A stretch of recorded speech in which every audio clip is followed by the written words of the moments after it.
Mes chers amis, l'heure est grave. L'heure est extrêmement grave. Je viens de tomber sur une vidéo qui m'a traumatisé. C'est la raison pour laquelle je vais vous demander de partager massivement cette vidéo et de la liker massivement. Les amis, je viens de tomber sur un reportage de Equinox TV qui fait état d'une dame qui est décédée de suite d'une opération de chirurgie qu'un médecin Brakata lui aurait fait. Un médecin qui n'a aucune qualification, qu'elle a rencontré je ne sais où et qui l'a opéré chez lui. Résultat de course, la dame est décédée. Honnêtement, je n'ai même pas les mots. Je vais vous laisser écouter d'abord le reportage. Je pense que c'est 2 minutes max. Écoutez attentivement jusqu'à la fin. Je vous assure que vous serez vraiment choqués. Une fois que vous aurez écouté, je reviens vous donner mon avis. Parce que cette histoire de chirurgie, de BBL, de tout ça, je l'ai déjà parlé sur ma page. J'ai donné plusieurs conseils. Mais n'empêche que les gens continuent à s'entêter, à vouloir un corps de rêve à tout prix. À un moment donné, trop c'est trop quoi. Stop, arrêtez. Totalement nue et présentant une trentaine de points de suture au niveau de son bas-ventre, cette femme âgée de 29 ans a été retrouvée morte dans la chambre d'un homme à Fumbout, dans le département du Noun. J'ai été informé de ce qu'une femme est décédée dans la chambre d'un médecin. Nous sommes venus faire les constatations et puis bon. Le médecin en question, le voici, Daniel Chambanyake, présenté à la défunte Prestige Victoire Kamdem, qui avait besoin de réduire les graisses superflues, lui donnant une silhouette qu'elle n'appréciait plus. Il se propose de lui faire une chirurgie plastique. Ayant convenu des modalités, les deux quittent Baham dans le département des Hauts-Plateaux, où ils s'étaient rencontrés dans un centre de santé pour Fumbout où a eu lieu l'opération fatale, réalisée à l'aide de ces outils rudimentaires. Et la patiente opérée étant à Baham a sollicité volontairement de venir suivre, n'est-ce pas, son médecin traitant ici au centre de santé Zion. Tu ne la mets pas au centre de santé, tu la gardes chez toi. Et quand je te dis d'aller au centre de santé, tu me dis qu'elle est morte. Donc tu es parti de chez toi le matin. Alors qu'elle était déjà morte. Elle était morte où? Quand elle arriva à l'hôpital là où elle travaillait, elle disait qu'elle voulait être à l'aise. Et comme à l'hôpital là, elle ne sent pas à l'aise.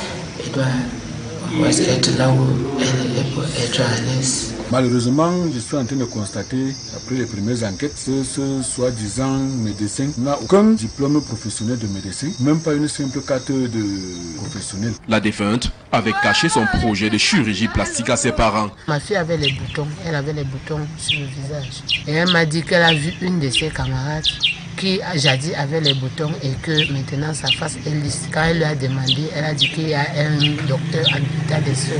Elle est donc partie voir ce docteur. Il a commencé son traitement. J'ai vu les blessures sur ses mains. Il dit que d'où sont les blessures sur toi? Elle me dit qu'elle a fait l'accident à Tchak. Plus qu'avant ça, elle a passé une nuit dehors en me disant qu'elle est partie à Tchak pour chercher sa licence. Bon. Que c'est arrivé à Tchang que la moto l'a bousculé comme ça. Le chirurgien dont les qualités sont remises en cause a été mis aux arrêts, ainsi que 2 infirmières, et l'enquête ouverte par le poste de gendarmerie de la rive gauche du Noun suit son cours. La dépouille de Victoire Prestige, quant à elle, est gardée à la morgue du centre hospitalier régional de Bafoussam. Trouver la mort en voulant soigner son apparence, une tragédie que la famille de Victoire Prestige n'oubliera de sitôt. Vous avez écouté, non les amis? Je ne sais pas pour vous, mais il y a énormément de choses qui m'énervent en fait dans cette histoire. De un, on dit que la dame en question, une certaine Kamdem et tout, elle avait 29 ans. Et ce qui m'énerve, c'est que la personne qui lui a conseillé le médecin en question, c'est une amie. Même pas une amie qui avait subi l'opération, hein. Non, une amie qui avait tout simplement des boutons sur le visage et apparemment le médecin en question aurait traité les boutons de cette amie-là. Donc, suite à ce traitement de boutons, elle dit à son amie que ton problème de chirurgie là, hein, ton problème de ventre là, hein, va, le médecin qui a traité mes boutons va traiter ça. Mais où est le rapport entre la chirurgie et les boutons en fait? Les gens réfléchissent. Hein? C'est comme si je me lève un matin, je dis que non, j'avais des maux de tête, ça me faisait mal, j'ai consulté le médecin là. Toi, comme tu as le sida, va le consulter. Mais où est le rapport? Où est le rapport en fait entre les deux choses? C'est 2 choses complètement opposées. Les boutons, tout le monde peut les traiter avec des trucs naturels par-ci par-là, mais la chirurgie, tout le monde ne peut pas le faire. Et en plus, ce qui est drôle, c'est que la dame en question a menti à ses parents. Puisque en allant faire son truc là, elle a dit à ses parents que non, elle partait chercher sa licence ou c'est où. Donc ses parents en fait, ils dormaient tranquillement chez eux, ne sachant pas que leur fille est comme ça sur la table de l'opération de la mort en fait. De la mort, ils ne savaient pas. Et vous savez c'est quoi le plus drôle les amis? Déjà comme quand je vois la tête de ce chirurgien, même sa manière de parler, il joue les timides, alors qu'il a joué aux zélés. Je dis bien, il a joué aux zélés, qu'il était en train d'ouvrir le ventre de la dame. Ce qui m'a fait rire et en même temps ce qui m'a fait de la peine, c'est qu'on a montré ces fameux outils d'opération. On dirait des ciseaux tout droit sortis de la boîte outils de ma grand-mère. Franchement, c'est désolant en fait de voir à quel point la médiocrité est en train de prendre tout son sens au Cameroun.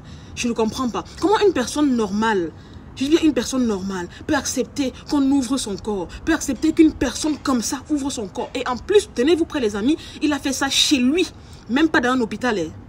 Sincèrement, je suis révoltée. Je suis révoltée. La dame dit qu'elle était partie chercher sa licence. Ça veut dire que c'est quelqu'un qui a fréquenté. C'est quelqu'un qui a de la matière grise. Je pense qu'à 29 ans, quand on a une licence, on réfléchit un temps soit peu. Comment une personne de 29 ans va accepter qu'une personne qu'elle ne connaît ni d'Adam ni d'Ève, qui n'est même pas médecin, chirurgien, n'a pas de qualification professionnelle requise, n'a même pas de carte de profession, un truc comme ça, la ramène chez lui, voilà, pour commencer à charcuter son corps. Vous aussi. En fait, deux fois, on dit souvent que non. Quand la tête ne réfléchit pas, le corps souffre. Deux fois, en fait, c'est votre manque d'intelligence. Non, je dirais même pas manque d'intelligence parce qu'elle avait une licence. Je ne comprends pas. Qu'est-ce qui t'a abruti au point, les amis, ma chérie? Non, cette histoire est en train de me révolter à un point. Pauvres parents qui vont rester pleurer. Un médecin te prend, t'amène chez lui pour aller t'enlever la graisse du ventre. Chez lui, tu as déjà vu ça où? Je n'ai jamais vu ça de ma vie où on opère quelqu'un à la maison, en fait. Jamais. Donc, à mon avis, en acceptant déjà cette opération chez le fameux médecin, en fait, elle avait déjà immédiatement signé son arrêt de mort. C'était impossible que cette femme sorte de là étant vivante. Impossible. Et ce qui est drôle, c'est que dans le reportage, en fait, ils disent que la dame était déjà morte et le monsieur est sorti tranquillement pour aller au boulot comme si de rien n'était. Ça veut dire que la dame est morte chez lui. Il a continué sa vie après son forfait. C'est-à-dire que les gens sont tellement zélés dans ce pays qu'on appelle le Cameroun. Il y a trop de zèle. Vous ne pouvez pas mettre votre zèle à bon escient, voilà, pour développer certaines choses et tout. Vous faites le zèle, ou bien c'est comment? Toi, le médecin chirurgien, là, tu as vu trop de films ou quoi? Trop de séries? Je ne comprends pas. C'est sur le corps de l'enfant d'autrui que tu vas venir tester tes qualifications professionnelles, tes expériences, que tu vas venir tester tes limites. Et elle aussi, elle a accepté. On t'a mis... cette histoire a le don de me révolter. Je viens de me réveiller, les amis. Mais vraiment, ça m'énerve. Ça m'énerve. Et il faut vraiment que vous partagez cette vidéo. Et à mon avis, honnêtement, si je dois accuser les gens concernant cet acte, je dirais que les influenceurs en sont beaucoup. Parce que je ne sais pas pour vous, mais récemment, en fait, j'ai constaté qu'il y avait une grosse vague de promotion de BBL sur les réseaux sociaux. Beaucoup de stars ont fait ça. Beaucoup de stars sont venus en parler et tout. Et à un moment donné, ça complexe certaines femmes qui malheureusement n'ont pas d'argent, voilà, pour aller faire des vraies opérations et tout. Même comme ces opérations également ne sont pas sans risque.